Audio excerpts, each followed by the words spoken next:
باللہ السمیع العلیم بسم اللہ الرحمن الرحیم الحمد للہ رب العالمین والصلاة والسلام علی النبی وآلہ۔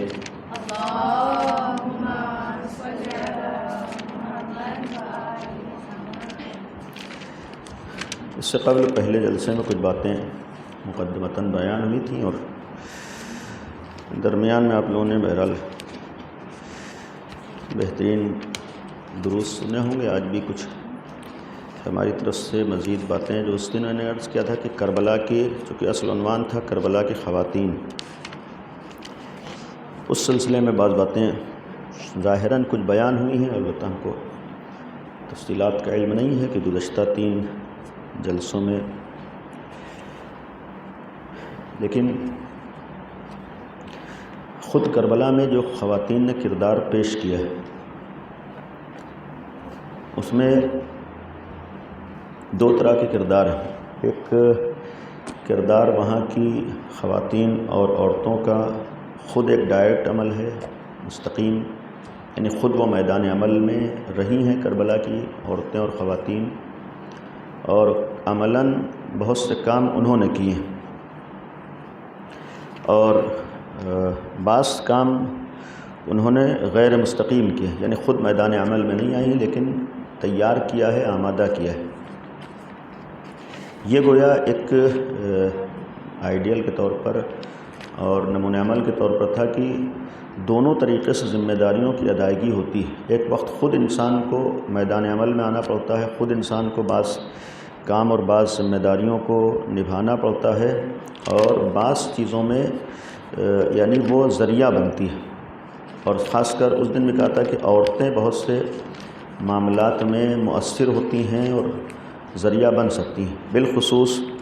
ماحول بنانے میں اور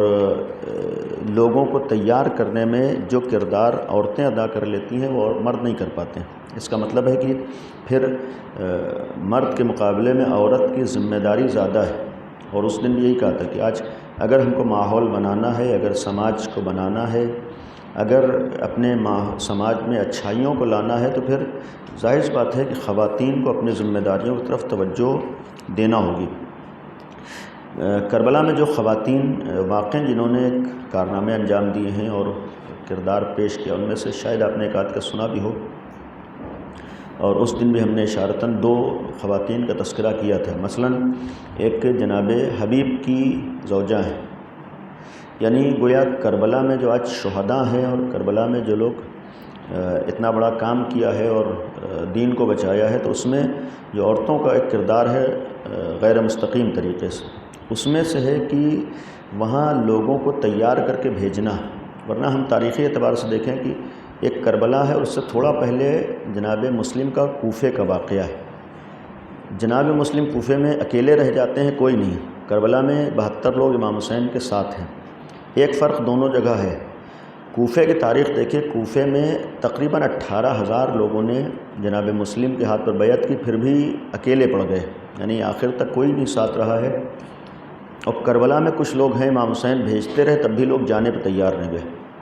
ایک فرق یہ بھی تھا کہ کوفے میں اگر ہم تاریخ دیکھیں تو جو مرد جن لوگوں نے آخری وقت تک ساتھ دینا چاہا، اگر وہ پیچھے ہٹے ہیں تو عورتوں کی وجہ سے، یعنی کوفے کی تاریخ میں باقاعدہ ہے کہ آخری وقت تک ایک تعداد جناب مسلم کے ساتھ رہنا چاہ رہی تھی، لیکن مثال کے طور پر بہن آئی اپنے بھائی کو زبردستی لے گئی، بیوی آئی اپنے شوہر کو زبردستی لے گئیں، یہ روایت میں ہے کوفے کے لیے، مائیں آئیں اپنے اولاد کو لے کے چلی گئیں، یہ ہوا ہے۔ دوسری طرف کربلا میں ایک تعداد ہے جو نہیں آنا چاہ رہی، عورتیں بھیج رہی ہیں، یعنی خود آمادہ کر رہی ہیں، خود تیار کر رہی ہیں۔ مثلا اس میں جو بھی وجہ ہو، لیکن جناب حبیب کے لیے بظاہر یہی ہے، حالانکہ خود جناب حبیب کی عظمت اپنی جگہ پر احترام ہے۔ جب خط آیا تھا تو ان کی بیوی نے کہا تھا کہ افسوس ہے کہ تم سوچو اور امام حسین تمہیں بلائیں، یا اسی طریقے سے زہیر ابن قین تھے، جن کی خود وہ عثمانی مذہب تھے، خود وہ ظاہری اعتبار سے نہیں جانا چاہ رہے تھے، یعنی جس چیز کا اظہار کیا ہے، لیکن ان کی بیوی نے کہا کہ افسوس ہے کہ تم کو نواسہ نبی بلا اور پھر بھی تم سوچو جانے کے لیے، باقاعدہ تیار کیا، حیف ہے کہ تم نہیں جا رہے ہو، تمہیں بلایا جا رہا ہے۔ لہذا گویا ان کی بیوی نے انہیں بھیجا ہے، آمادہ کیا ہے، تیار کیا ہے، اور پھر اسی وجہ سے البتہ یہاں پہ دو روایتیں ہیں کہ خود یہ بیوی بھی کربلا میں آئی ہیں، اسیروں میں رہی، لیکن ایک روایت ہے کہ کربلا میں نہیں تھی۔ انہوں نے جناب زہیر نے ان کو کوفے واپس بھیج دیا تھا چچا بھائیوں کے ساتھ، لیکن یہ ہے کہ ان کو بھیجنے والی جناب زہیر کو ان کی بیوی ہے۔ یا اسی طریقے سے ایک قابل توجہ کربلا میں کردار ہے، وہ ہے عبداللہ ابن وہب کا، یعنی عبداللہ ابن وہب یہ بھی ایک کربلا کے شہداء میں ہیں، یہ بعد میں وہب ابن عبداللہ بھی رکھا ہے۔ ان کے لیے یہ ہے کہ یہ نصرانی تھے، یعنی عیسائی مذہب تھے، یہ بھی امام حسین کے ساتھ شریک ہوئے۔ ان کے لیے واقعہ یہ ہے کہ 17 دن پہلے ان کی شادی ہوئی تھی، یعنی 17 دن پہلے ان کی شادی ہوئی ہے، اور یہ اپنی ماں اور بیوی کے ساتھ آئے ہیں۔ ایک بہت بڑی چیز ہے کہ ایک آدمی کی 17 دن پہلے شادی ہو، بالکل نوجوان ہو، اور پھر وہ اس مشن میں شریک ہو جائے۔ اس میں بھی یہ ہمت اور حوصلہ دینے والی ماں اور بیوی تھی، یعنی ماں نے باقاعدہ تشویق کی ہے، زور دیا ہے، احساس دلایا ہے، آمادہ کیا ہے، تب کربلا میں یہ شہید ہوئے۔ اور پھر خواتین میں بھی جو جذبہ تھا، مثلا بیوی نے کہا تھا کہ ہم روکیں گے نہیں، ہاں بس ایک شرط ہے، کہا تم جاؤ قربان ہو جاؤ نواسہ نبی پر، لیکن ایک شرط ہے کہ پھر قیامت میں ہم کو نہ بھولنا، یعنی یہ کہا تھا کہ قیامت میں ہم کو فراموش نہ کرنا۔ اور پھر انہی کے لیے ہے، ایک روایت ان کے لیے بھی ہے کہ خود خواتین کربلا میں ایک عورت بس شہید ہیں، یعنی جو کربلا میں لوگ شہید ہوئے ہیں ان میں سے ایک ہی عورت ہے، وہ انہی کی بیوی ہے، عبداللہ ابن وہب کی، یا بعض نے وہب ابن عبداللہ لکھا ہے کہ جب شوہر شہید ہو گئے تو خود یہ میدان میں آئی ہیں اور خود حملہ کر دیا تھا، اور اس میں ایک ظالم نے ان کے اوپر تلوار ماری جس سے شہید ہوئی۔ لیکن مقصد یہ ہے کہ جذبہ، ایک حوصلہ، تو ایک نمونہ یہ ہے کہ جہاں پر ماں نے تیار کیا ہے۔ یہاں تک کہ ایک اور روایت ہے کہ عمرو ابن جنادہ انصاری ایک 11 سال کے ایک نوجوان ہے، کربلا کے شہداء، ان کے باپ بھی کربلا میں شہید ہوئے، جنادہ ابن حرس، یہ بھی پیغمبر کے صحابی تھے۔ یہ ایک شہید ہونے کے بعد ایک 11 سال کا لڑکا نکلا، وہ میدان کی طرف جا رہا تھا، بعض نے 9 سال لکھا ہے، بعض نے 11 سال، لیکن مشہور 11 سال ہے۔ تو امام حسین نے فرمایا کہ اس کو روکو، کون ہے؟ تو پھر پوچھا تو کہا کہ ہم ابھی جو آپ کے سامنے شہید ہو ان کے بیٹے ہیں۔ تو امام حسین نے فرمایا تھا کہ جاؤ، تمہاری ماں کے لیے تمہارے باپ کا غم کافی ہے۔ تو پھر اس وقت بیٹے نے کہا تھا، الفاظ ہیں کہ یہ ہماری ماں نے ہم کو حکم دیا ہے، یعنی اب ایک آدمی، ایک شوہر انتقال ہو جائے اور شہید ہو جائے، اور اس کے بعد اپنے 11 سال کے بیٹے سے کہے جاؤ تم بھی قربان ہو جاؤ، یعنی یہ ایک بہت بڑا کام ہے، بہت بڑا کارنامہ ہے، یعنی یہ بھی شہید ہے، ایک کربلا کے شہداء میں ہے، بھیجنے والی عورت ہے، بھیجنے والی خاتون ہے۔ اسی طرح سے اگر خود ہم امام حسین کے گھرانے میں بھی دیکھیں، معمولاً بچوں کو تیار کرنے میں، ذہن بنانے میں، ذہن تیار کرنے میں، آمادہ کرنے میں ماؤں کا کردار کربلا میں زیادہ ہے، یعنی بہت زیادہ۔ اور چونکہ کربلا میں جو 72 کی تعداد ہے، روایات کے اعتبار سے 9 شہید ایسے تھے کہ جن کی مائیں کربلا میں تھیں اور اس منظر کو دیکھ رہی تھیں، یعنی 9 لوگوں کا تذکرہ ہے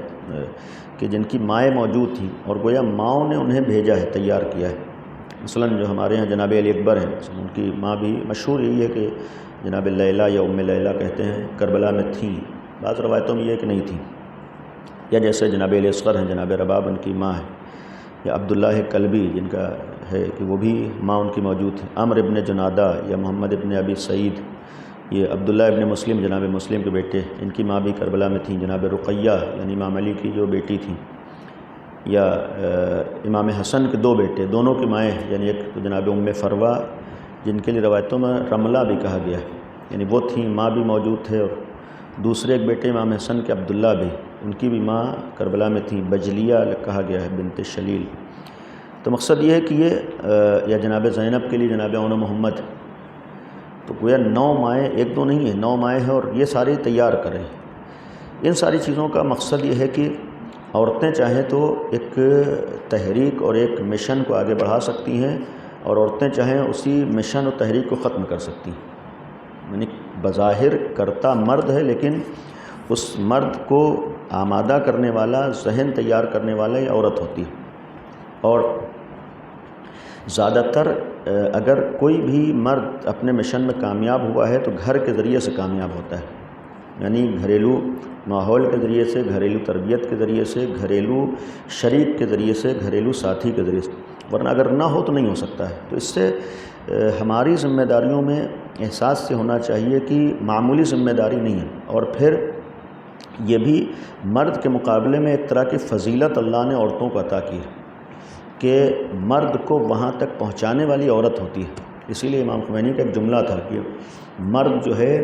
عورت کے ذریعے سے، از دامن زن مرد بے معراج میرا، اس طرح کا ایک مفہوم ہے، یعنی عورت کی تربیت کے ذریعے سے، ماں کی تربیت کے ذریعے سے یا عورت کے سہارے کے ذریعے سے مرد کمال حاصل کرتا ہے۔ اس کا مطلب دنیا میں اگر ترقی ہوتی ہے تو اس میں بھی عورت کا حصہ ہے، دنیا میں اگر کمال ہوتا ہے تو اس میں بھی عورت کا حصہ ہے، دنیا میں اگر لوگ آگے بڑھتے ہیں تو اس میں بھی عورتوں کا کردار ہوتا ہے۔ تو جب دنیا میں کردار عورتوں کے ذریعے سے ہوتا ہے تو پھر ہماری، یعنی یہ عورت کو احساس ہو کہ ہماری اہمیت کم نہیں ہے، معمولی اہمیت نہیں ہے، بہت زیادہ اہمیت ہے اور بہت زیادہ فضیلت ہے۔ اور یہی ایک آج دنیا کی جو ایک سازش ہے، کوشش ہے، ذہن کو خراب کرنا۔ ظاہر سی بات ہے کہ جب ایک عورت مایوس ہو جائے گی یا احساس کمتری کے شکار ہو جائے گی تو پھر وہ اپنا فریضہ صحیح طور پر ادا نہیں کر سکتی۔ ہمارے دین اسلام کا امتیاز یہ ہے کہ اس نے عورت کو ایک ہمت و حوصلہ دیا ہے، یعنی ایک فکر کو بنایا ہے کہ وہ آگے جا سکتی۔ دنیا نے کیا کیا ہے کہ ان کو پست ہمتی کا شکار کیا ہے، حوصلوں کو توڑا ہے۔ ظاہر سی بات جب ایک عورت کے اندر ہمت و حوصلہ نہیں ہوگی تو پھر وہ اپنا فریضہ نہیں ادا کر پائے گی۔ ایک غلط فہمی، یعنی وہی عورت جو سماج کو بنانے والی تھی اس کو سماج کے اندر لا کر کھڑا کرنے کی دنیا نے کوشش کی۔ معمولاً ذہنوں میں بٹھا دیا گیا کہ مثلاً تم کاؤنٹر پہ بیٹھو تمہاری ویلیو بڑھ جائے گی، تم جاؤ مرد کے ساتھ بازار میں بیٹھ کے کام کرو تمہاری اہمیت بڑھ جائے گی، تم آؤ آفس میں ایک مرد کے غلامی کرو تمہاری ویلیو بڑھ جائے گی۔ یہ ہوا ہے، یعنی ایک عورت جس کا اس سے بڑا فریضہ تھا وہاں سے لا کر بالکل نیچے گرا دیا گیا، اسے ایک گویا آلے کار بنا لیا گیا، اپنے مفاد کا ذریعہ بنا، یہ دنیا نے کیا۔ اور اس سے خوش کرنا چاہا کہ ہم عورتوں کو حق دینا چاہتے ہیں اور عورتوں کو آگے بڑھانا چاہتے ہیں اور عورتوں کی ہمدردی میں، جبکہ یہ ہمدردی نہیں بلکہ معلوم ہے کہ جتنا عورت کو اس کی ذمہ داریوں سے ہٹایا جائے گا اتنا ہی سماج برباد ہوگا۔ ان کا مقصد عورت نہیں، ان کا مقصد سماج ہے، ان کا مقصد معاشرہ ہے۔ معاشرے کو کیسے نقصان پہنچایا جائے، معاشرے کو آگے بڑھنے سے کیسے روکا جائے، جو معاشرے کو بناتا ہے عورت ہے اس کو ہم اپنے یعنی اصل مشن سے دور کر دیں، خود بخود معاشرہ ختم ہو جائے گا، یعنی خود بخود معاشرہ برباد ہو جائے گا، سماج برباد ہو جائے گا۔ اس لیے کہ جب اسے بجائے اس کے کہ گھر میں کی چار دیواری میں زیادہ تر رہ کر سماج کو تشکیل دینا ہے، اس اہم فریضے سے لا کر دکان پہ بٹھایا جائے گا تو اس کا فریضہ نہیں ادا ہو سکتا ہے۔ مرد گھر کے اندر سماج نہیں بنا سکتا ہے، معاشرے کو تشکیل نہیں دے سکتا، نہیں کر سکتا ہے۔ مرد کے اندر وہ صلاحیت نہیں ہے، مرد کے اندر وہ طاقت نہیں ہے کہ سماج کو بنا پائے۔ جب مرد نہیں بنا سکتا ہے اور عورت باہر دکان پہ بیٹھے گی، مجبوریاں ہوں وہ اور بات ہے، یعنی کسی کے ساتھ استثنائی حالات ہوں اور وہ کام کرنے پر مجبور ہو وہ الگ ہے، لیکن کلی طور پر ہمارے ہاں ہرگز عورت کا فریضہ کاؤنٹر پہ بیٹھنا نہیں ہے، عورت کا فریضہ سامان اٹھانا نہیں ہے، عورت کا فریضہ وہ ذمہ داریاں جو اللہ نے مرد کے اوپر رکھی وہ نہیں ہیں، اس کی ذمہ داریوں کو یہ تقسیم کرنے والا اللہ ہے۔ اور سب سے پہلی چیز ہمیں اللہ کے بارے میں یہ عقیدہ رکھنا ہے، یہ یقین رکھنا ہے کہ اللہ عادل ہے۔ ہمارے اوپر واجب ہے کہ اللہ کی عدالت کا یقین ہو۔ جب اللہ کی عدالت کا یقین ہو تو اللہ کی عدالت کا مطلب یہ ہوتا ہے کہ اللہ ہرگز کسی کے ساتھ ناانصافی نہیں کر سکتا ہے، یعنی یہ یقین و ناانصاف۔ جب وہ ناانصافی نہیں کر سکتا، عادل ہے، تو پھر جتنے قانون آج ہمارے ہاں اسلام کی شکل میں سب اللہ کے بنائے ہوئے ہیں، یعنی جتنے بھی قانون ہیں اسلام میں اللہ کے بنائے۔ جب اللہ کے بنائے ہوئے اللہ عادل ہے تو اس کے سارے قانون عدالت کے حساب سے ہیں، یعنی اس کے سارے قانون انصاف کے ساتھ۔ جب عدالت و انصاف کے ساتھ ہیں تو یہ نہیں ہو سکتا ہے کہ مثال کے طور پر ہم کو اس نے کم اہمیت دی اور مردوں کو زیادہ اہمیت دی، نہیں ہو سکتا ہے کہ عورت یہ سوچے ہماری ویلیو نہیں ہے اسلام میں اور مرد ہو ہی نہیں سکتا ہے، کسی اور مذہب میں ہو سکتا ہے، اسلام میں نہیں ہو سکتا ہے۔ اسلام میں اہمیت دی ہے اور اس کے لیے اگر توجہ دیں، مثلاً ایک پہلو کے جانب نہیں نگاہ ہوتی ہے کہ اسلام میں مثلاً عورت کے لیے 9 سال میں ذمہ داریاں آ جاتی ہیں، یعنی عورت کے اوپر فرائض و ذمہ داریاں 9 سال میں آتی ہیں اور مرد کے اوپر 15 سال میں، عمر کے اعتبار سے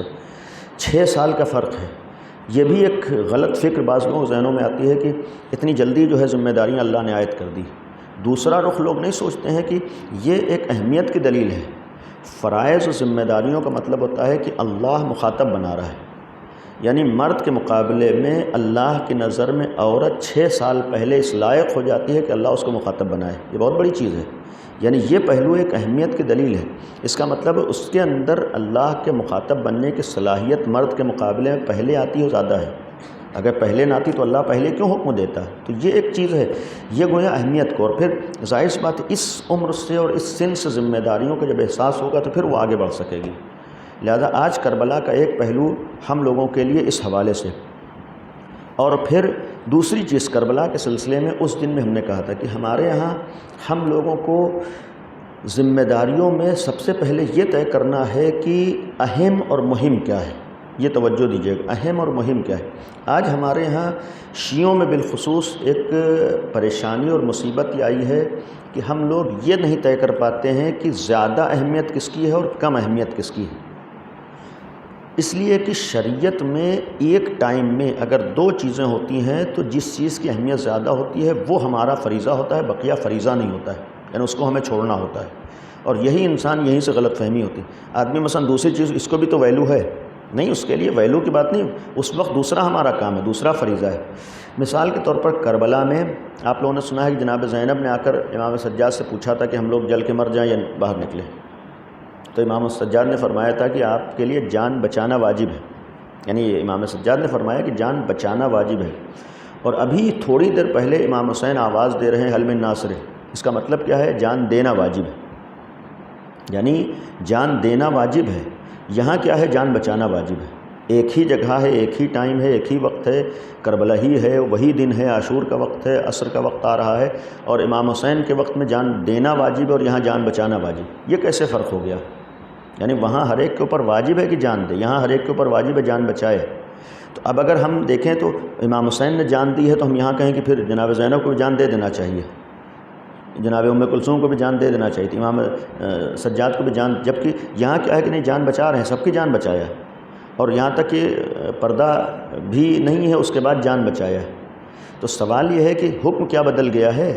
ایک وقت دوسروں کے لیے دوسرا حکم ہے، وہاں جان دینا واجب ہے، یہاں نہیں۔ معاملہ یہ نہیں ہوتا ہے، معاملہ یہ ہوتا ہے کہ شریعت کیا کہہ رہی، دین کیا کہہ رہا ہے۔ آج ہمارے ہاں یہی ہمیں فیصلہ کرنا ہوتا ہے۔ ہمارے ہاں، ہمارے سماج میں، ہمارے درمیان ایک مصیبت یہ ہوتی ہے کہ ہم کو ایک حکم معلوم ہے، دوسرا ہم نظر انداز کر دیتے ہیں، جبکہ ہمیں دونوں احکام کو دیکھنا ہے، شریعت کا کس وقت کیا حکم ہمارے لیے ہے۔ کربلا میں مثال کے طور پر اگر امام حسین کے وقت میں شہادت تک جان دینا واجب تھی تو وہاں 2 چیزیں تھیں، ایک وقت دین ہے اور ایک وقت جان ہے، یعنی ایک وقت دین ہے، ایک وقت جان ہے۔ تو اب ظاہر سی بات ایک کو بچانا ہے،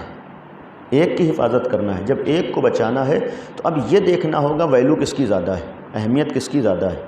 تو جس چیز کی ویلو ہوگی اسی کو بچایا جائے گا، یعنی جس چیز کی اہمیت زیادہ ہوگی اس کو بچایا جائے گا۔ اب جان کے مقابلے میں دین کی ویلو زیادہ ہے، تو اب وہاں واجب ہے کہ جان دی جائے تاکہ دین بچایا جائے۔ اب وہاں جان بچانا حرام ہے، اگر وہاں پر کوئی جان بچائے تو حرام کام کر رہا ہے۔ یہ توجہ رہے کہ جان بچانا یوں واجب ہے، لیکن اس جگہ پر جب امام حسین پکاریں تو جان بچانا حرام ہے، جان دینا واجب ہے۔ کیوں؟ اس لیے کہ اس سے بڑی چیز سامنے ہے۔ یعنی اس وقت اب ہم یہ نہیں کہیں گے کہ جو شریعت نے کہا ہے کہ لا تلقوا بایدیکم الی التہلکہ، اپنے کو ہلاکت میں نہ ڈالو، یہاں ہلاکت نہیں ہے، یہاں اس وقت ہمارا فریضہ دین کو بچانا ہے، وہ ذمہ، اس کے لیے اگر اپنی جان کو قربان کرے تو قربان کرنا واجب ہو جائے گا۔ لیکن جناب زینب کا وقت جب آیا ہے، امام حسین کی شہادت ہو گئی، تو اب یہاں پر دین سامنے نہیں ہے، یہ توجہ رکھیے گا، یعنی جناب زینب کے سامنے اب دین نہیں، دین تو امام حسین کے سامنے تھا، بچ گیا۔ جناب زینب کے سامنے 2 راستے ہیں، ایک طرف پردہ ہے، ایک طرف جان ہے۔ امام حسین کے سامنے دین ہے اور جان ہے، لہٰذا وہاں ویلو دین کی زیادہ ہے، جان دینا ہوگا۔ امام جناب زینب کے سامنے، امام سجاد کے سامنے ایک طرف جان ہے، ایک طرف پردہ ہے۔ تو اب وہاں پر جو ذمہ داری ہے یہ طے کرنا ہوتا ہے، اس ٹائم ذمہ داری کیا ہے۔ امام حسین کے وقت میں دین کی ویلو جان کے مقابلے میں زیادہ تھی، لہٰذا جان دینا ہے، یہ جان بچانے والا حکم ہمارے اوپر نہیں ہے۔ جناب زینب کے سامنے وقت آیا ہے تو کہ اب دین بچا ہوا ہے، دین کی حفاظت امام حسین کی شہادت سے ہو گئی، لیکن اب جو ہے جان اور پردہ سامنے آ رہا ہے۔ ہم یہ نہیں کہہ سکتے ہیں کہ وہ بے پردہ ہوئی ہیں، یا بے پردگی والا حکم ختم ہو گیا، نہیں، یہاں معاملہ اس وقت ذمہ داری جان کا بچانا تھا، چونکہ جان کا بچانا واجب ہے لہٰذا اب یہ حکم ختم ہو گیا پردے والا۔ تو جب یہ دو چیزیں کربلا میں ہمارے سامنے ہیں تو ہمیں اپنی زندگی میں ہر عمل میں یہ فیصلہ کرنا ضروری ہے کہ یہ کام جو ہم کر رہے ہیں ایسا تو نہیں ہے کہ اس کے مقابلے میں دوسری کوئی ذمہ داری ہماری ہو۔ اس کا مطلب یہ ہوتا ہے کہ اگر بڑی ذمہ داری کو چھوڑ کر اس کے بعد والی ذمہ داری پر عمل کیا جائے تو غلط ہو جاتا ہے۔ جیسے مثال کے طور پر اگر اس وقت جناب زینب کہیں کہ پردہ کرنا واجب، ہم تو پردہ کریں گے، یعنی اس وقت جناب زینب کہیں کہ پردہ تو واجب، ہم پردہ کریں گے، تو یہ پردہ کرنا حرام ہے اس وقت، یعنی یہ پردہ کرنا حرام ہے کہ جان چلی جائے، یعنی اس وقت یہ حرام کام ہے۔ یا اسی طریقے سے کوئی کہے کہ نہیں جان کا بچانا واجب ہے، ہم امام حسین کے ساتھ جان نہیں دیں گے، ہم اپنی جان بچائیں گے، تو یہی جان بچانا حرام ہو جائے گا۔ کیوں؟ اس لیے کہ اس سے بڑی والی چیز اس نے چھوڑی ہے، تو اس کا مطلب اگر اس سے بڑی چیز چھوڑ رہا ہو تو نیچے والی چیز کا ثواب آپ ختم ہو جاتا ہے، وہ گناہ ہو جاتا ہے۔ آج ہمارے یہاں سماج میں ہم لوگ بھول جاتے ہیں کہ یہ کام جو ہم ثواب والا کر رہے ہیں ایسا تو نہیں کہ اس سے بڑا ثواب ہم سے چھوٹ رہا ہو، اس سے بڑا واجب ہم سے چھوٹ رہا ہو۔ اور آج ہمارے ہاں ہم شیعوں کے درمیان یہ بہت ہو رہا ہے کہ ایک اچھے کام کی وجہ سے اس سے بڑا اچھا کام چھوٹ رہا ہے۔ ہم بھول جاتے ہیں، ہم یہ سوچتے ہیں ہم تو ثواب ہی کام کر رہے ہیں، یہ ثواب کا کام ہو سکتا ہے حرام کام ہو جائے، یہ ہمیں پتہ ہونا ہے، یہی ثواب کا کام ہو سکتا ہے حرام کام ہو جائے۔ اس وقت حرام کام ہو جائے گا جب اس سے بڑا کام ہم سے چھوٹ رہا ہو، یعنی ہمارے ایک کام کی وجہ سے اگر اس سے بڑا کام ہم چھوڑ رہے ہیں تو وہ کام جو ہے ثواب والا نہیں رہتا ہے، یہ بھی نگاہوں میں ہونا چاہیے، یہ بھی پتہ ہونا چاہیے۔ یہ آج کے ماحول میں آپ کہہ دیجئے تو بڑا سخت ہے لوگوں کے لیے اس چیز کو برداشت کرنا، لیکن اس شریعت ہے، دین ہے، شریعت میں نماز پڑھنا واجب ہے، جان بچانا بھی واجب ہے۔ اگر ہم جان بچانے کو چھوڑ کر کھڑے ہو نماز پڑھ رہے ہیں، سامنے ایک آدمی کی جان جا رہی تو ہم حرام کام کر رہے ہیں۔ ایسا نہیں کہ ہم نماز پڑھ کے ثواب کما رہے ہیں۔ آپ یہ نہیں کہہ سکتے کہ تو عبادت ہے، اس میں کیا حرج ہے، جان جاری چلی جائے گی، نہیں، ہمارے اوپر واجب ہے کہ ہم نماز چھوڑیں اور اس کی جان بچائیں، اور اگر ہم نماز پڑھیں گے تو حرام کام ہے۔ تو جب نماز پڑھنا حرام ہو سکتا ہے، حرام اس لیے ہوا ہے کہ ہم نے اس وقت جو ہمارا فریضہ تھا نہیں ادا کیا۔ تو آج بھی ہم لوگ عزاداری کر رہے ہیں، عبادت کر رہے ہیں، کوئی بھی کام کر رہے ہیں تو یہ پتہ ہونا چاہیے کہ ایسا تو نہیں کہ اس سے بڑی چیز چھوٹ رہی، اور آج ہوتا ہے معمولی کاموں کی وجہ سے بڑے بڑے کام چھوڑ دیتے ہیں۔ مثال کے طور پر بہت سخت بات ہے لیکن حقیقت ہے کہ آج شب بیداری ہونا چاہیے، اچھی چیز ہے، لیکن اگر اسی شب بیداری کی وجہ سے نمازیں چھوٹ رہی ہیں، نماز کی اہمیت بہرحال کم نہیں ہے، معمولی نہیں، واجب ہے، وہ معین ہے، اگر ہم اس کی وجہ سے اس کو چھوڑ رہے ہیں تو ہم حرام کام کر رہے ہیں، یعنی ہمارے لیے سوچنے کی چیز ہے۔ یا یہ ہے کہ ہم امام حسین کے نام پر آج بہت سے ایسے کام عورتیں کرتی ہیں اصل شریعت کو، جیسے عام ہے شرعن مسئلہ ہے، جلوسوں میں عورتیں برہنہ پیر جاتی ہیں، ننگے پیر۔ کہاں عورتوں کے لیے حکم ہے کہ ننگے پیر جائیں؟ مردوں کے لیے حکم ہے، عورتوں کے لیے اگر حکم ہے تو ایسی جگہ پر جہاں پر نامحرم نہ دیکھ رہا ہو، یعنی وہ ایک مستحب پر عمل کرنے کے لیے حرام کی مرتکب ہوتی ہیں۔ مثال کے طور پر بالفرض ہمارے جذبات کہتے ہیں بوسہ دینا چاہیے، تابوت نکل رہا ہے، علم نکل رہا ہے، ذوالجناح نکل رہا ہے، عورتیں ٹوٹی پڑتی ہیں مردوں کے درمیان گھس کے اس کے اوپر بوسہ، کہاں بوسے کا حکم ہے؟ یعنی ہم حرام کام کر رہے ہیں، وہاں پر مردوں کے درمیان جا رہے ہیں، پردے کا خیال نہیں ہے، تو بٹا کھینچا جا رہا ہے، پسے جا رہے ہیں، لیکن ہم سوچ رہے ہیں کہ ایک ثواب ہے، ثواب نہیں مل رہا ہے، یعنی وہاں پر ہمیں ثواب نہیں مل رہا ہے، اس لیے کہ اس سے بڑی چیز کو ہم نے نظر انداز کر دیا ہے، اس سے بڑی چیز ہماری نگاہوں میں نہیں ہے۔ آج مثال کے طور پر باہر نکلنا اگر واجب ہے تو ہمارے لیے اس سے بڑا واجب ہے کہ ہم پردے کے ساتھ جائیں۔ اگر ہم پردہ آج واقعاً ہم نے پردے کو بالکل یعنی معمولی چیز سمجھ رکھا ہے، جبکہ ایک واجب ہے، جبکہ ایک اہم چیز ہے۔ یعنی خود امام جناب زینب کا آ کر پوچھنے کا ایک مقصد یہ بھی تھا کہ جان بچائیں یا پردہ کریں، یعنی اس کا مطلب ہے گویا پردہ اور جان برابر ہیں ایک حساب سے، گویا ایک غیرت دار عورت کے لیے بے پردگی گویا جان دینے کے برابر ہونا چاہیے، یہ جناب زینب کا مقصد ہے۔ یعنی ایک خاتون کے لیے بے پردہ ہونا اور جان چلی جانا برابر مصیبت سمجھنا چاہیے۔ آج ہمارے بڑی آسانی سے بے پردگی ہوتی ہے، وجہ کیا ہے کہ ہم کو یہ نہیں معلوم ہے کہ ہم جو کام کر رہے ہیں کس لیے کر رہے ہیں، تو لہٰذا یہ ہر واجبات میں، ہر ذمہ داریوں میں۔ یا مثال کے طور پر ایک عام بات اور ہے، مثلا پڑوسی کو اذیت پہنچانا شرعاً جائز نہیں ہے، تو اپنے کسی ثواب کام کی وجہ سے ہمیں دوسروں کو بھی خیال کرنا چاہیے، اپنے ثواب کی وجہ سے ہمیں نہ بھولنا چاہیے کہ ہاں دوسرے کو بھی اذیت ہو رہی، دوسرا بھی ہم سے ہمارے کاموں سے پریشان ہو رہا ہے۔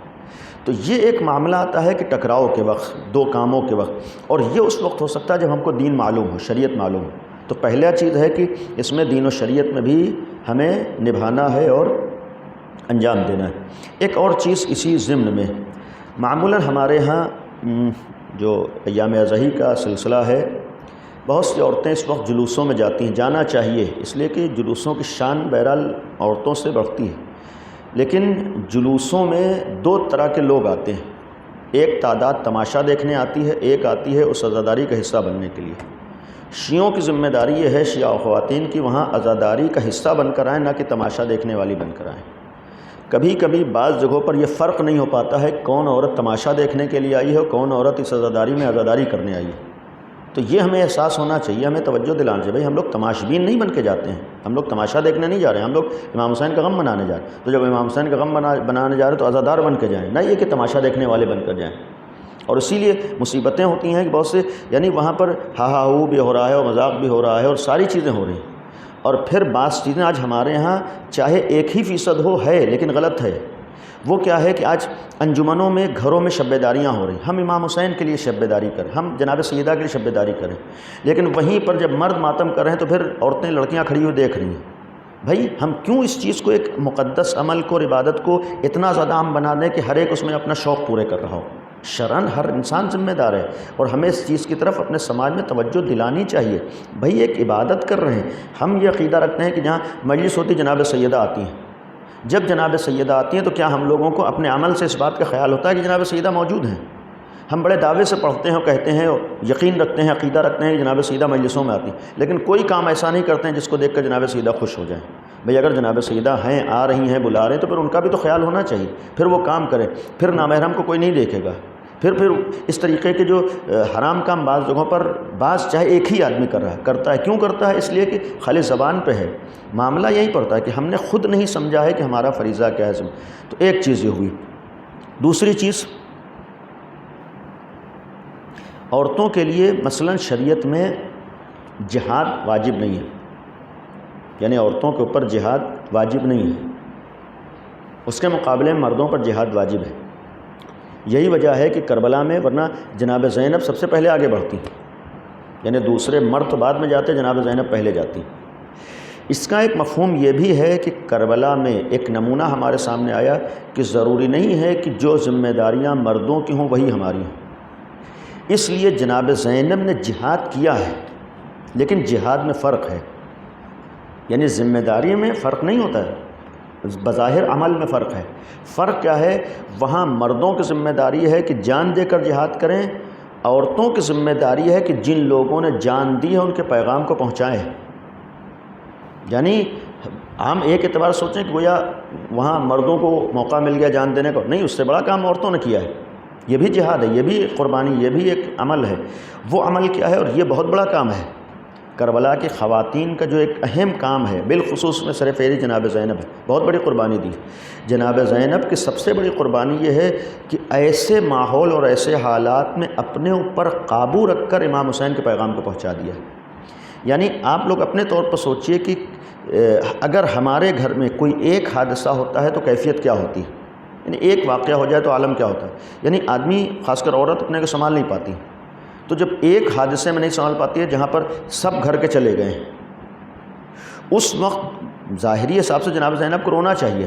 جناب زینب کو گریہ کرنا چاہیے، یعنی بے قابو ہونا چاہیے، لیکن یہی ایک قربانی ہے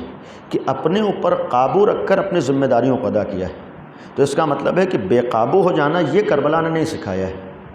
جذبات سے باہر ہو جانا یہ کربلا نے سکھایا، خالی جوش میں آ جانا یہ نہیں، اس وقت ایک فریضہ ذمہ داری۔ اور پھر اگر جناب زینب اپنے کو نہ سنبھالتی تو آج شاید کربلا کا پیغام ہم لوگوں تک نہ پہنچتا۔ اس کا مطلب ایک عورت ہی ہے کہ جس نے امام حسین کی قربانی کو بھی دنیا میں پہنچایا ہے۔ یعنی اگر جناب زینب کے کردار کو ہم کربلا سے ہٹا دیں تو پھر کربلا کا کردار، امام حسین کی عظیم قربانی ہم لوگوں کے لیے کچھ نہیں رہ سکتی، یعنی ہم تک نہیں پہنچ سکتی، دنیا تک نہیں پہنچ سکتی۔ تو آج اگر اتنا بڑا پیغام دنیا تک پہنچایا تو ایک عورت ہی نے پہنچایا ہے، اور ان عورت نے قربانی دے کر پہنچایا ہے۔ سب سے بڑی قربانی ہے اپنے اوپر قابو رکھنا، تحمل کرنا، صبر کا مظاہرہ کرنا، ورنہ اگر صبر و تحمل سے نہ گزریں تو نہیں ہو سکتا تھا، اگر برداشت نہ کرتی تو نہیں ہو سکتا تھا۔ تو یہ بھی ایک عمل ہے، یہ بھی ایک پیغام ہے۔ اور اسی میں جناب زینب کو مد نظر رکھتے ہوئے جو بعد میں قربانیاں دیں، ایک تو ان ساری چیزوں میں جناب زینب نے ہر قدم پر اپنی عزت نفس کا بھی خیال کیا۔ کربلا کا ایک درس اور ایک پیغام یہ بھی تھا کہ یعنی اپنی ویلو نہیں ختم ہونے دی، اپنا وقار نہیں گرنے دیا، اپنی اہمیت نہیں کم کی۔ یعنی ایک سب سے بڑی چیز ہوتی عزت انسان کی، کوئی ایسا کام نہیں کیا جس سے لوگ غلط نگاہ سے دیکھیں یا انسان گری ہوئی نگاہ سے دیکھے۔ قیدی بھی بنی ہیں لیکن شان اور عزت سے گئی، یعنی یہ بہت بڑی چیز۔ قیدی ہونے کے بعد ایک، اس لیے کہ امام حسین کا ایک کربلا میں جملہ تھا ہیہات من الذلت، یعنی ہم کوئی ایسا کام نہیں کر سکتے جس سے کسی کی نگاہ میں ہم گر جائیں۔ یہی کام جناب زینب نے کیا کہ اسیر ہونے کے بعد بھی کوئی ایسا عمل نہیں ہے کہ جس سے گری ہوئی نگاہ سے دیکھی جائیں۔ تو اس سے یہ بھی معلوم ہوتا ہے کہ ایک فریضہ ہے کہ ہمیں وہ راستہ اپنانا ہے جس سے ہمارا عزت اور وقار باقی رہے۔ عزت طلبی ایک اہم چیز ہے اور اس کے لیے بڑھنا ہے اور اس کے لیے بڑھانا ہے۔ یا اسی طریقے سے یہ بھی ایک اہم ہے، ایک ہوتا ہے کہ اپنے مشن کو زندہ رکھنا، دوسرا ہوتا ہے یہ کام عورتیں بہتر طریقے سے کر سکتی ہیں کہ غلط اور باطل لوگوں اور مشن کے درمیان مقابلہ کر لینا، کھڑے ہو جانا۔ جناب زینب کا معمولاً عورتوں کے اندر خوف اور ڈر کا مادہ کسی حد تک زیادہ پایا جاتا ہے، لیکن جناب زینب نے یزید جیسے ایک انسان کے سامنے جس سے کوئی بعید نہیں تھا، یعنی ایک ایسا آدمی جو ہر ظلم کر سکتا ہے، وہ کر چکا ہے، یعنی سب کچھ کر سکتا ہے، اس سے کسی طریقے کے ظلم میں یہ نہیں ہو سکتا کہ یہ فلاں ظلم نہیں کرے گا، وہ ہر ظلم کرے گا جو کر کے آ رہا ہے۔ یعنی کربلا کے واقعات آپ کے سامنے ہیں، یہ سب مظالم یزید کی طرف سے یزید نے کروائے، تو اب ایسا آدمی جو سب مظالم ڈھا سکتا ہے اس کے سامنے کھڑے ہو جانا، یعنی جب وقت آ جائے، جب موقع آ جائے، جب بات آ جائے تو وہاں بجائے اس کے کسی طریقے کا خوف ہو، خود ہی ہمت نہیں کی ہے، بلکہ دربار شام میں جناب زینب نے دوسروں کو ہمت دلائی ہے۔ یہاں تک ہے کہ مثال کے طور پر جس وقت جناب سکینہ کے لیے یا فاطمہ بنت الحسین ہے، امام حسین کی ایک بیٹی کے لیے اس ملعون نے کہا کہ ہم کنیزی کے لیے لینا چاہتے ہیں، یہ بھی ہے، یا امام سجاد کے قتل کا حکم دیا ہے، اس وقت جناب زینب سامنے آ گئی، یعنی جناب زینب اس وقت سامنے آ گئے، مقابلہ کیا ہے، تیرے میں ہمت ہے کہ ہوتے ہوئے، اور یہاں تک امام سجاد کے سامنے آ کر کہا تھا اگر قتل کرنا تو پہلے ہمیں قتل کر دے۔ تو یہی وجہ ہوئی ہے کہ وہ ان دونوں کاموں سے پیچھے ہٹا ہے۔ اس کا مطلب ہے کہ اگر اپنے مشن کے لیے، اپنے دین کے لیے عورت کے اندر ہمت و حوصلہ ہو تو پھر سامنے والا اپنے مشن میں کامیاب نہیں ہو پاتا ہے۔ تو یہ بھی ایک ہماری ذمہ داری ہے کہ اپنے مشن میں ہمیں کامیابی سے ہمکنار ہونا ہے اور اس کامیابی کو دیکھنا ہے۔ دوسری طرف کربلا میں ایک بہت اہم چیز ہے جو خواتین کے لیے، جناب زینب کی سیرت اور تمام خواتین کے کردار کو دیکھتے ہوئے کہ کسی بھی قدم پر اللہ سے غافل نہیں ہوئی۔ یہ انسان کی فضیلت اور کمال کا سب سے بڑا راز ایک مرد اور ایک عورت دونوں کے لیے ہوتا ہے کہ ہر قدم پر اللہ کا خیال، ہر قدم پر اللہ کی طرف توجہ۔ اگر اللہ کی طرف توجہ اور خیال ہو تو انسان ہر کام آسانی سے کر سکتا ہے اور ہر کام سے گزر سکتا ہے۔ آج ہم لوگ اگر بہت سے کاموں میں پیچھے ہٹتے ہیں تو یہ سوچ کے پیچھے ہٹتے ہیں کہ نہ معلوم کیا ہوگا، نہیں، اگر صحیح کام ہے اور پھر اللہ پر یقین تو آگے بڑھ جائے آدمی، اور جب اللہ پر آدمی بھروسہ رکھتا ہے تو پھر اللہ ساتھ بھی دیتا ہے۔ اس کا مطلب ہمارے اندر وہ حوصلہ ہونا چاہیے، اللہ پر یقین ہونا چاہیے، اور اس کے دو نمونے ہیں جناب زینب کے لیے۔ جس وقت یزید نے کہا تھا کہ دیکھا کہ اللہ نے تمہارے بھائی کے ساتھ کیا کیا ہے، تو جواب کیا دیا تھا کہ ہم نے اللہ سے سوائے اچھائی کے کچھ نہیں دیکھا ہے، یعنی ایک یہ چیز۔ یا یہ ہے کہ جس وقت جناب زینب شہادت کے بعد امام حسین کے لاشیں پر آئیں تو یہ ایک عورت یہ جملات کہہ دے نہیں ہو سکتا ہے۔ آج ایک معمولی سا امتحان ہوتا ہے، بعض عورتیں آپ نے دیکھا ہوگا زبان پہ شکوہ آ جاتا ہے، بعض بیٹا مر جائے ہم ہی رہ گئے تھے، اس طرح کی باتیں ہوتی ہیں، لیکن جناب زینب نے اس وقت ایک جملہ کہا تھا کہ اللہم تقبل ھذا القربان، یعنی گویا یہ سب کچھ ہم نے اللہ کے لیے کیا ہے، چونکہ اللہ کے لیے کیا ہے لہٰذا یہ سب ہمارے لیے ممکن ہے، ورنہ ہم سوچیں گے کہ ہمارے لیے ایک بچے کو اللہ کے راہ میں قربان کر دینا ایک ماں ہوتے ہوئے کیسے ممکن ہے، ایک بھائی کے ہوتے ہوئے ہم بہن ہیں اور اپنے بھائی کو قربان کر دے نہیں ہو سکتا ہے، ایک ماں ہے اپنے بیٹے کو قربان کر دے نہیں ہو سکتا ہے۔ آدمی سوچتا ہے ناممکن ہے، بیٹی ہیں اور اپنے باپ کی قربانی شہادت کیسے دیکھ لیں گے، آدمی یہ سوچتا ہے، لیکن جب نگاہوں میں خدا ہو تو سب کچھ ممکن ہوتا ہے۔ ہم جب اس کے لیے کر رہے ہیں تو ہمیں بھائی کا لاشا دیکھنا پڑے تو کوئی شکوہ نہیں ہے، باپ کے لاشے کو دیکھنا پڑے کوئی شکوہ نہیں۔ یعنی جب امام حسین جیسے بھائی کے لاشے کو دیکھ سکتے ہیں تو بڑے سے بڑا امتحان اللہ کے لیے دے سکتی ہیں۔ یعنی اس جملے کا مطلب یہ تھا کہ اگر ہمیں اللہ کا خیال ہو تو پھر اللہ کے لیے ہر قربانی دینا ممکن ہے، ہر طرح کا امتحان دینا انسان کے لیے ممکن ہے، ہر سختی سے گزر جانا ممکن ہے، اس لیے کہ ہم اس کے لیے کر رہے ہیں۔ اسی لیے فرمایا کہ ہم نے جو ہے خدایا ہماری اس قربانی کو قبول کر لے۔ اس کا مطلب ابھی بھی اتنی بڑی قربانی دے کر بھی اللہ ہی کی طرف توجہ ہے، اللہ کا خیال ہے، اور پھر یہ اللہ کا خیال ہی تو ہے کہ امام سجاد فرما رہے ہیں کہ میری پھوپھی نے شام غریبہ میں بھی نماز شب نہیں چھوڑی، یعنی اللہ کا توجہ ہی تو ہے۔ معمولاً ہمارے ہاں جب گھر میں جنازہ رکھا ہوتا ہے تو اتنا زیادہ سینہ زنی اور گریہ اور بکا اور آنسو ہوتے ہیں کہ آدمی کو واجبات کی بھی فکر نہیں رہ جاتی، یعنی اپنے واجبات چھوٹ جاتے ہیں آج اپنی مصروفیتوں میں۔ وہاں جناب زینب قیامت کے جگہ ہے واقعاً، یعنی جس کو ہم اپنے اعتبار سے قیامت کہیں، کربلا میں قیامت ہے، وہ بھی شام غریبہ میں ہے۔ ایسے ماحول میں بھی ایک عورت ہے جو شام غریبہ میں بھی جا کے نماز شب پڑھ رہی ہے۔ اس کا مطلب ہے کہ جہاں اللہ کا خیال ہوتا ہے وہاں یہ نہیں ہوتا ہے ہم اس وقت واجب تو ہے نہیں، کیا حرج ہے، چھوٹ جائے، نہیں، معاملہ یہ ہے کہ وہاں اگر اللہ کی خوشنودی ہے تو مستحبات پر بھی اتنی پابند ہے، یعنی نماز شب واجب نہیں، ہر ایک کو معلوم ہے، مستحبات کی بھی اتنی پابند ہے، یعنی اللہ کا اتق ہے۔ اور صرف شام غریبہ نے بلکہ یہاں تک ہے کہ پورے اسیری کے درمیان قید خانے میں رہنے کے بعد بھی جناب زینب نے واجبات کیا مستحبات نہیں چھوڑے۔ آج ہمارے ہاں شادی ہوتی ہے، ہمارا خیال ہے بہت سے گھروں میں 80% 90% لوگ نمازیں اس دن چھوٹ جاتی ہیں، آج ہوتا ہے عام چیز، واجب ہے، جبکہ آج مجلس گھر میں ہوتی ہے، اس دن مجلس کی وجہ سے اتنی مصروف ہو جاتے ہیں کہ نمازیں چھوٹ جاتی ہیں ہم لوگوں کی، ہو رہا ہے آج ہمارے وہاں۔ کیا ہے کہ بھائی کا لاشا پڑھا ہے، نماز مستحبی نہیں چھوڑ رہی، یہ کون سا عمل ہے؟ یعنی اگر توجہ اللہ کی طرف ہو تو پھر ہر چیز ممکن ہو جائے گی۔ سب سے پہلے خیال ہم کس کے لیے کر رہے ہیں، اپنے لیے کر رہے ہیں یا اللہ کے لیے کر رہے ہیں؟ جناب زینب اگر اپنے لیے قربانی دے رہی تو ناممکن تھا قربانی دے دی، لیکن اگر اللہ کے لیے قربانی ہے تو اتنی بڑی قربانیاں بھی ممکن ہے۔ اگر اپنے لیے ہو تو ایک بیٹے کی شہادت آدمی کو توڑ دیتی ہے، لیکن اگر اللہ کے لیے ہو تو 72 شہادتیں بھی انسان کو ہمت و حوصلہ دے دیتی ہے۔ تو اس کا مطلب اگر خدا کی خوشنودی ہے، اللہ کی رضا نگاہوں میں ہے، اللہ کی گویا مرضی نگاہوں میں ہے، تو پھر سب کچھ ہو۔ تو ہمارا جو سرمایہ ہے، ہمارے پاس سب سے بڑی چیز ہے، ہمیں قدم قدم پر مرضی خدا کا خیال کرنا ہے، رضائے خدا کا، خوشنودی خدا کسی میں، اور اسی خوشنودی خدا میں آج جتنے بھی ہم عبادت کے کام انجام دیں اپنے حساب سے بھی، تو اس وقت تک وہ چیز عبادت نہیں بن پائے گی جب تک خوشنودی خدا نہ ہو۔ مجلسیں بھی اگر ہم عبادت کے دعوے دار ہیں تو اسی وقت عبادت ہوگی جب خوشنودی خدا ہو۔ جب خوشنودی خدا ہوگی تو پھر گناہ اور معصیت نہیں ہوگی، جب خوشنودی خدا ہوگی تو پھر ہم کر رہے ہیں یہ سب نہیں ہوگا، ہمارے یہاں ہو رہا ہے یہ سب نہیں ہوگا۔ ہم اللہ کی خوشنودی کے لیے آگے بڑھیں اور اپنے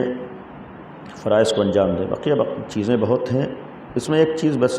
کربلا میں جو خواتین کے کردار میں ایک چیز ہم نے پیش کی کہ مردوں کو جہاد کے لیے تشویق کرنا، ایک یہ تھا۔ دوسرا جو تھا کہ ذہنی طور پر بھی، معنوی اعتبار سے بھی آمادہ کرنا، یہ کربلا کی خواتین نے انجام دیا ہے فریضہ۔ دوسرا سب سے بڑا فریضہ جو عورتوں کے ذریعے سے کربلا میں ہے وہ اپنے دین اور اپنے امام کا دفاع ہے۔ اس کا مطلب یہ ہر زمانے میں فریضہ ہے۔ عزاداری کا ایک بہت بڑا مشن اپنے دین کا دفاع ہے، اپنے امام کا دفاع ہے، اور اگر امام اور دین کا دفاع ہے تو آج بھی ہم لوگ عزادار اسی وقت ہیں جو اپنے دین اور اپنے امام کا دفاع کر پائیں، اس سلسلے میں آگے بڑھ پائیں۔ یعنی ہمارے لیے اگر یہی تصور ہو تو یہ جتنے رسم و رواج ہیں خود بخود ختم ہو جائیں گے۔ آج رسم و رواج سے اس لیے پیچھا نہیں چھوٹ رہا ہے کہ چونکہ ہم لوگ یہ بھول جاتے ہیں کہ ہم کس لیے کر رہے ہیں، دین کے لیے کر رہے ہیں، دین کے دفاع میں کر رہے ہیں، امام کے دفاع میں کر رہے ہیں، اللہ کے لیے کر رہے ہیں یا اپنے لیے کر رہے ہیں۔ تو یہ ایک چیز کربلا والوں نے کہ جہاں پر دفاع امامت، امام کا خیال، دین کا خیال، اللہ کا خیال ہو، وہاں یہ سارے چیزیں ممکن ہیں۔ آخری بات یہ ہے کہ بعض وقت ایک مشن میں شریک ہو کر عورتوں کے ذہنوں میں آتا ہے کہ ہمارے لیے ایک معمولی کام رکھا ہے۔ جناب زینب تمام عورتوں میں جو سب سے زیادہ جس کی ویلیو تھی وہ جناب زینب ہے، یعنی سب سے زیادہ اہمیت اس وقت کی خواتین میں جناب زینب کی اتنی اہمیت کسی کی نہیں ہے۔ لیکن کربلا میں بظاہر جناب زینب نے کاموں میں سے ایک کام کیا ہے، وہ امام سجاد کی تیمارداری کر رہی تھی۔ کسی عورت کو بعض کام دیا جاتا ہے، سوچتے ہیں کہ اتنا معمولی کام ہم کو دیا ہے، وہ لوگ تو یہ کام کرو، ہم یہ کام کریں۔ نہیں، کبھی کبھی ہم کو یہ بھی معلوم ہونا چاہیے کہ ہو سکتا ہے بظاہر دیکھنے میں معمولی ہو لیکن اہمیت کے اعتبار سے بہت بڑا ہو۔ تو پھر کسی مشن میں یہی کہ چھوٹے چھوٹے کام ہیں، لیکن یہی چھوٹے کام آدمی کو بڑا بناتے ہیں۔ دیکھنے میں چھوٹے کاموں کو ہم کو نہیں دیکھنا ہے، بلکہ اس کے نتیجے، اس کے اثرات کو دیکھنا ہے۔ تو یہ نہ سوچیں کہ ہم عورت ہیں لہٰذا ہم کو یہ معمولی کام دے گا، نہیں، یہی معمولی کام بہت بڑے ہوتے ہیں۔ لہذا ہم اپنی نگاہ سے کسی کام کو نہ دیکھیں، خدا کی نگاہ سے دیکھیں، انشاءاللہ یہ ساری چیزیں، مسائل حل ہوں گے۔ اور آخری بات، بہرحال یہ سارے کلاسز اور دروس ظاہر سی بات ہے کہ 4-5 دن میں نہیں ہو سکتے، یہ خالی ایک ہماری طرف سے مولانا نے بہترین دروس دیے ہوں گے، ایک صرف بہانہ ہے کہ ہم لوگوں کے ذہن تیار ہو، خود جائیں، بہت سی چیزوں کو ہم سیکھیں، حاصل کریں اور آگے بڑھیں۔ یعنی یہ صرف ایک چنگاری کے طور پر ہونا چاہیے کہ خود ہمارے اندر ایک احساس پیدا ہو جائے اور اس کے بعد خود ہم لوگ جا کر سکیں اور خود ہم لوگ جا کر ایک ماحول تیار کر سکیں۔ پہلی چیز ذہن میں رکھیں کہ ہماری اہمیت کم نہیں ہے، اللہ نے کسی کو کم اہمیت نہیں بنایا ہے، یہ انسان کے اوپر ہے کہ اپنی کتنی حیثیت بنانا چاہتا ہے۔ مرد اور عورت دونوں کو اللہ نے اختیار دیا، دونوں بہت آگے جا سکتے ہیں۔ کربلا میں جناب زینب نے جا کے بتا دیا ہے کہ ہم کتنے آگے تک ایک عورت ہو کر چلے گئے، لہذا آپ سب بھی انشاءاللہ بہت آگے جائیں گی اور جا سکتی ہیں۔ شرط ہے کہ ہمت ہو، حوصلہ ہو اور خیال ہو کہ ہمیں کیا کرنا ہے، اور اسی خیال میں ہم کسی بھی لمحے، کسی بھی وقت اپنے خدا سے غافل نہ ہوں۔ اہل بیت کو ہم ذریعہ بنائیں اللہ تک پہنچنے کا، اپنے کاموں کو ہم خوشنودی خدا کا ذریعہ بنائیں۔ آج ہمارے ہاں اتنی ہزاروں مجلسیں ہوتی ہیں، اگر یہی مجلسیں ہم خوشنودی خدا کے لیے کریں تو یہی مجلسیں ہمیں اللہ والا بڑی آسانی سے بنا دیں گی۔ جب اللہ والا بنائیں گی تو ہمارا سماج ایک واقعاً حسینی سماج بن جائے گا۔ ورنہ یہ ہے کہ اس 2 مہینے 8 دن میں ہمارا خیال ہے بعض عورتیں ایسی ہوں گی کہ جو شاید اس 2 مہینے 8 دن 500 مجلسیں کر لیتی ہوں گی، یعنی 500 مجلسیں ایک عورت کر لیتی ہوگی، 500 نہیں تو کم از کم 200 تو کر ہی لیتی۔ کبھی یہ سوچیں کہ اس 200 مجلسوں کا رزلٹ ہماری زندگی میں کیا آتا ہے، کبھی آج تک ہم لوگوں نے نہیں سوچا ہے۔ اس 200 گھنٹے جو ہم مجلسوں میں گئے اس کا کیا ہمیں ملا ہے، کبھی ہم نہیں توجہ دیتے ہیں، جبکہ یہ توجہ دینا چاہیے کہ کیا ملا ہے۔ اس کے لیے یقین رکھیے جب تک عورتیں آگے نہیں بڑھیں گی سماج نہیں بدل سکتا ہے۔ آپ کو ہمت کرنا ہے، آپ کو حوصلہ کرنا ہے، آپ کو شرعی مسائل کو نگاہوں میں رکھنا ہے، اور اس کے ساتھ ساتھ یہ یقین رکھیں کہ آج بھی اگر عورتیں مل جائیں تو ہمارے سماج کو علوی اور حسینی اور مہدوی سماج بڑی آسانی سے بنا سکتی ہیں، تیار کر کے، آمادہ کر اور ہمت و حوصلے کے ساتھ۔ لہٰذا ہم لوگ کوشش کریں کہ اللہ ہم سب کو بھی اس سماج کو بنانے کی توفیق عطا فرمائے، اور انشاءاللہ یہ ذمہ داریاں ہیں، ان ذمہ داریوں کو ادا کرنے کی توفیق عطا کرے۔